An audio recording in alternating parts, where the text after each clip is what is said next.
నమస్కారం అండి. నేను మీ జగన్ మాట్లాడుతున్నాను.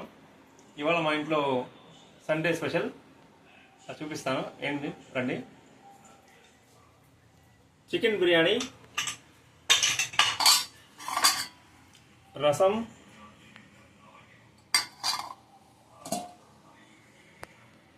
Chicken gravy,